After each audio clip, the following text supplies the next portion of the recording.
Mock নিলাম, mock auction, মানে মূল অকশনের আগে এই মক অকশন নিয়ে অনেক আলোচনা হয়েছে, কারণ বাংলাদেশের ক্রিকেটার অন্তত দুজন ক্রিকেটারকে নিয়ে সেই মক অকশনে আইপিএল এর যেই আসল নিলামটা অকশনটা অনুষ্ঠিত হবে আবুধাবিতে আর মাত্র একদিন পরেই। তার আগে অন্তত দুজন ক্রিকেটারকে নিয়ে আলোচনা হয়েছে 3.5 কোটি রুপি, প্রায় 4.5 কোটি টাকায় মুস্তাফিজুর রহমান সেখানটায় বিক্রি হয়েছে। তানজিম সাকিবকে নিয়েও আগ্রহ রয়েছে ফ্র্যাঞ্চাইজিগুলোর, এরকম একটা আমরা ব্যাপার দেখেছি।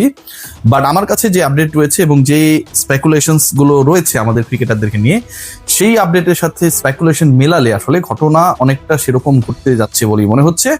এবং এই আলোচনাটা আমি এই কন্টেন্ট আমি একদমই টু দ্য পয়েন্টে এবং according to the need of those franchise যারা আসলে আপকামিং নিলামে অংশগ্রহণ করবে সেই আলোকে করতে চাই। দেখুন, একটা নিলামে আপনারা যদি খেয়াল করে দেখেন যে আইপিএল এর নিলামে প্রত্যেকটা দল, নিলামে অংশগ্রহণকারী দল, এটার মধ্যে ডিরেক্ট সাইনিং গুলো আসলে অ্যাড হবে না। 120 কোটি রুপি তাদের পার্সে থাকে, সেই অর্থটা তারা খরচ করতে পারে। মেগা নিলামে আমরা দেখেছিলাম যে অনেক ক্রিকেটার উঠেছিল, শেষ পর্যন্ত বাংলাদেশের কোনো ক্রিকেটারকে সেখানটায় নেওয়া হয় নাই। এটা নিয়ে হতাশা ছিল। মেগা অকশন মানে হচ্ছে পুরো দলই অলমোস্ট নতুন করে সাজাতে হবে, প্রত্যেকটা দলের এভেলেবেল রুপিস রয়েছে, অর্থ রয়েছে যে ক্রিকেটারদেরকে কেনার ক্ষেত্রে, কিন্তু শেষ পর্যন্ত বাংলাদেশের কেউ বিক্রি হয় নাই। সেই মেগা অপশনে যারা বিক্রি হয়েছিলেন, রেকর্ড করে বিক্রি হয়েছিলেন, সেই ক্রিকেটাররা কিন্তু এভেলেবেল ছিলেন বলেই তাদেরকে নেওয়া হয়েছে।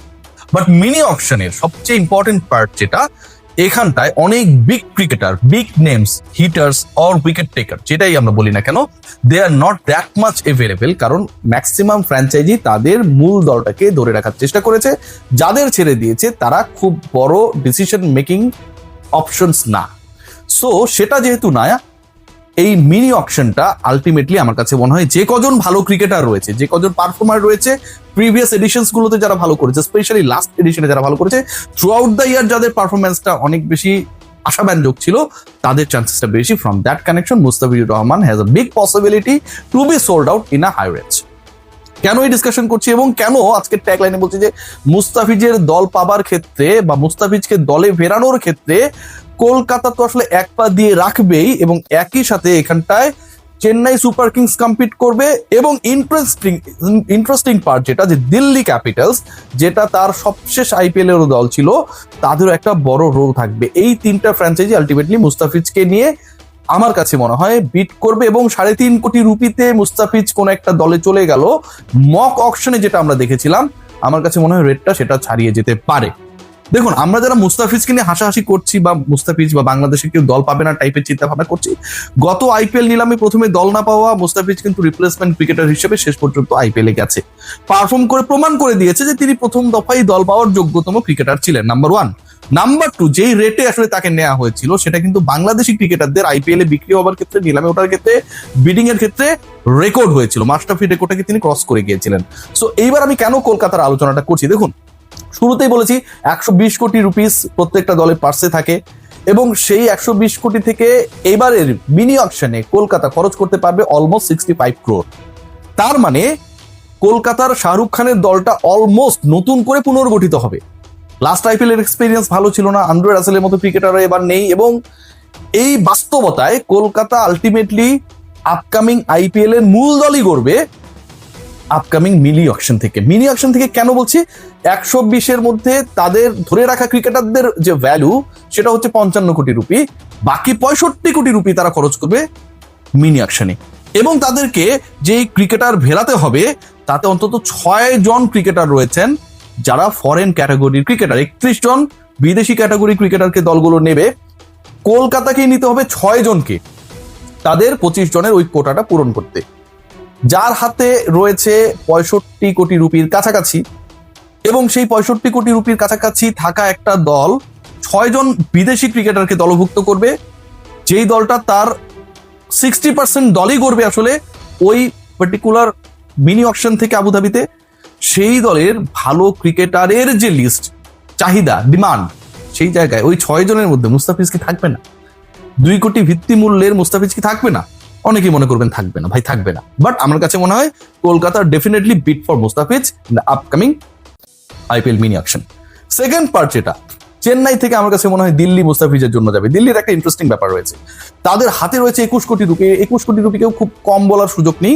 কেন বলছি যে কম বলার সুযোগ নেই, এবং তারা টোটাল 5 জন ক্রিকেটার বিদেশি ক্যাটাগরিতে দলভুক্ত করবে। টোটাল 8 জন অল ওভার, লোকাল 3 জন, 5 জন হচ্ছেন ফরেনার।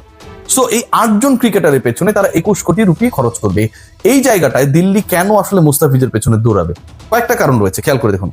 সবশেষ যে খেলাটা হয়েছিল আইপিএল, যেখানটায় রিপ্লেসমেন্ট ক্রিকেটার হিসেবে মুস্তাফিজ খেলেছিলেন, দিল্লির হয়ে খেলেছিলেন, 3 ম্যাচে 4 উইকেট নিয়েছিলেন এবং একটা সময় এমন সিচুয়েশন হয়েছিল যে মুস্তাফিজ অনেকটা রিল্যান্ডলেস সিচুয়েশনে ছিলেন। তাকে যেভাবে ওই পার্টিকুলার একটা বিদেশি সফর শেষে দেশে এসে অ্যান্ড দেন দ্রুততার সাথে আইপিএল এ জয়েন করতে হয়েছিল, সেটা ভাই একটা হাড়ির মধ্যে তিনি ছিলেন। সেই সিচুয়েশনে থেকে তিনি 3টা ম্যাচ মাত্র পেয়েছিলেন এবং দারুণ পারফরমেন্স করেছিলেন। 3 ম্যাচের মধ্যে 2টাতে সবচেয়ে ইকোনমিক্যাল ছিলেন, একটাতে হাইয়েস্ট উইকেট টেকার ছিলেন, যেটাতে উইকেট পাননি সেটাতে মোস্ট উইকেট ইকোনমিক্যাল। সো দিল্লির আলটিমেটলি একজন মুস্তাফিজের মধ্যে মতো দরকার বোলার, মুস্তাফিজের মতো একজন পেসার দরকার। গতবার রিপ্লেসমেন্ট ক্রিকেটার হিসেবে দিল্লি মুস্তাফিজকে খেলিয়েছে, তারপরে তো দিল্লি অন্য কাউকে রিপ্লেস করে নাই, কারণ আইপিএলই শেষ হয়ে গেছে। ওই রিপ্লেসমেন্টের সুযোগটা আসছে হচ্ছে 16ই ডিসেম্বর। যেই রিপ্লেসমেন্টে মুস্তাফিজকে খেলানো হয়েছিল, মুস্তাফিজ চলে আসার পর বা আইপিএল ওই আসরটা শেষ হওয়ার পরে ওই ঘাটতি তো এখনো দিল্লি রয়ে গেছে। দিল্লি কি চাইবে না যে এরকম একজন ক্রিকেটার যাকে রিপ্লেসমেন্ট হিসেবে খেলালাম, মেইন অকশন থেকে আমি তাকে নেই নাই এবং সেখানটা সে পারফর্ম করে দেখাই দিল, সেই ক্রিকেটারকে আমি ওখান থেকে নেব না? 2 কোটি ভিত্তি মূল্যের মুস্তাফিজের পেছনে দিল্লিও বিট করবে নো ডাউট, কারণ তাদের বিদেশি 5 জন নেওয়া লাগবে, টোটাল 8 জন, এবং 21 কোটি রুপি তাদের পার্সে রয়েছে। চেন্নাই সুপার কিংসের অবস্থাটা কি?